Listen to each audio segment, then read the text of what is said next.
Alright, so I'm in Seattle. I don't have any of my equipment yet. You guys left a lot of likes though in the last video, so the DVD screen stays for now. So leave a lot of likes this time because, you know, I'm a desperate YouTuber.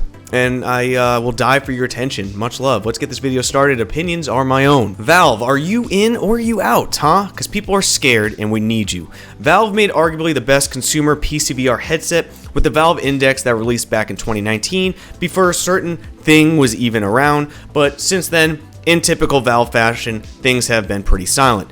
Maybe they are learning to count to 3, I don't know, but many people have been questioning if they are into VR anymore. Myself not being one of those, but I will clarify.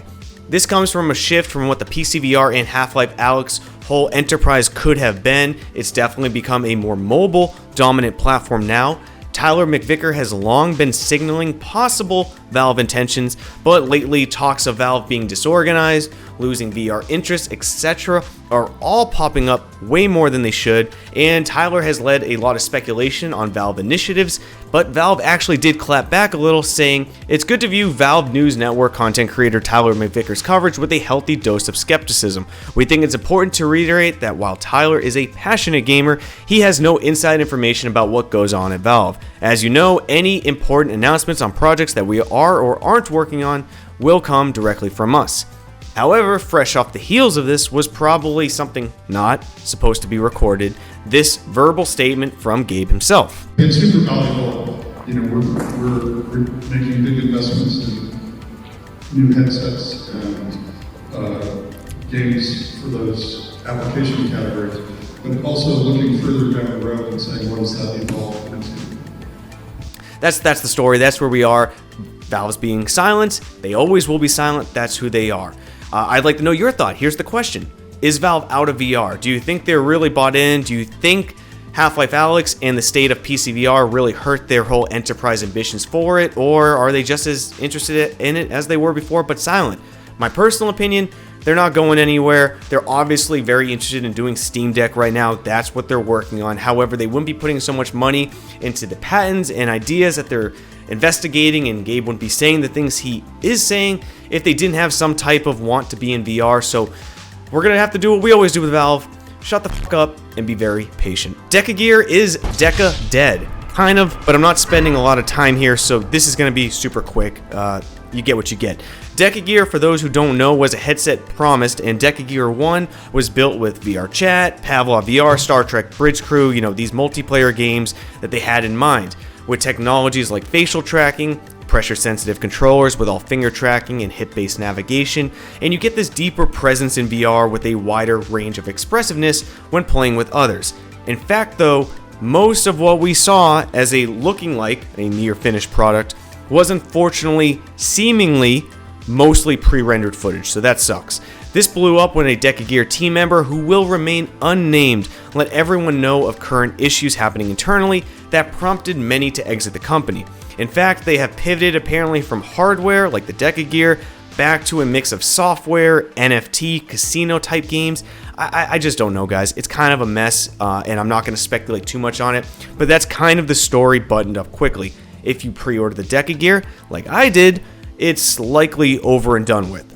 I do, however, encourage my viewers to get more sources on the story than just me before making any conclusions, because I admittedly do not want to bear this and beat this dead horse kind of already. You know what I mean? So use multiple news sources. All I gotta say about this with the Deca Gear is two things. One is hype cycles are incredibly, they are incredibly important to products. You need hype to sell your products. However, from influencers or content creators, expressing that hype, remember, is not always an endorsement. Just because we talk about something doesn't mean we are endorsing the product. We do add to that hype cycle, that is true, but we need to keep that expectations in check. And secondly, hardware is insanely hard to get into. Anyone who makes bold claims about getting into hardware, take that with a possible grain of salt.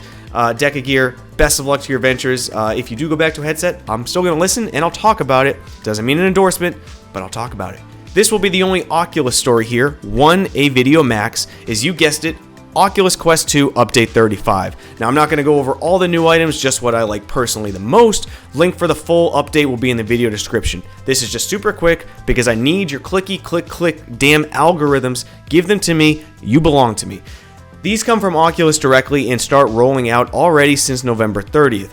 Casting with mobile mixed reality camera is here, and Oculus is introducing a new experimental feature that provides a window into your VR experience by showing your real self interacting with the VR app you're in using the Oculus mobile app. Now, this is a great way to capture content, share it. There is nothing better to me than converting a new VR sell it. You know what I'm talking about. That's what I do on this channel. This is an experimental feature and a two-person system, so have fun trying it. Cloud backup is also finally here. Oculus is introducing a new way to back up your app data with Oculus Cloud Backup. Now, when Cloud Backup is enabled, Oculus will back up your device's app data for supported apps like game progress or settings to the cloud. This lets you easily pick up where you left off in a game if you reinstall an app, reset your device, or set up a new device. That's pretty useful, especially when games are getting bigger. You may be reinstalling and installing later on at a different date. The last thing that interests me here is also multiple accounts on the Oculus Quest. Now, Oculus is moving the option to have multiple accounts on your Quest headset from experimental to general availability. Now, everyone has the option to support multiple accounts on a single headset, but even the potential sharing of games, you saw Beat Saber did this recently, or released a vocal about it. This is all good stuff, and like I said, I'm powering through this really quick. That's kind of some of the things with the new Oculus update version 35. I'll put the whole thing down in the video description so you know the full update. These are just things that I thought were interesting. Look, it's another update. It is really an impressive headset. These thoughts are my own on this. It's an impressive updates they keep bringing. I just like the cloud saves. That's going to make me very happy when I have to uninstall games in the future and not want to lose my save progress. So, cool stuff, right? And lastly, do you hate yourself? Do you want to get sick on VR from game bugs and motion sickness? Well, I'm joking. Maybe just take the sarcasm here well. I'm trying to be funny.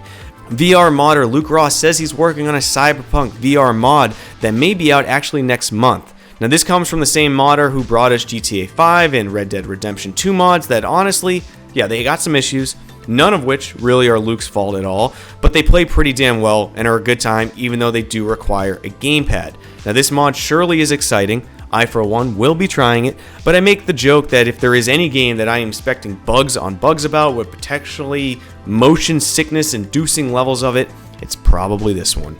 I hope to see the trend of games being ported to or modded to a VR version continues. I think there's a lot of applications and a lot of fun to be had. Bioshock. Would you kindly, Luke Ross, would you kindly make a Bioshock mod? A full Bioshock 1 mod. Please, thank you, I love you. That's going to be it for today's video, guys. I hope you enjoyed these rapid fire, low effort videos because I don't have the equipment to do anything else. But honestly, I really enjoyed this type of news. I'm having a lot of fun talking with you guys again. Let me know your thoughts down in the comments. I didn't ask too many questions, but let me know your thoughts on everything. And as always, much love. See you next time. Space Cowboys. Cheers.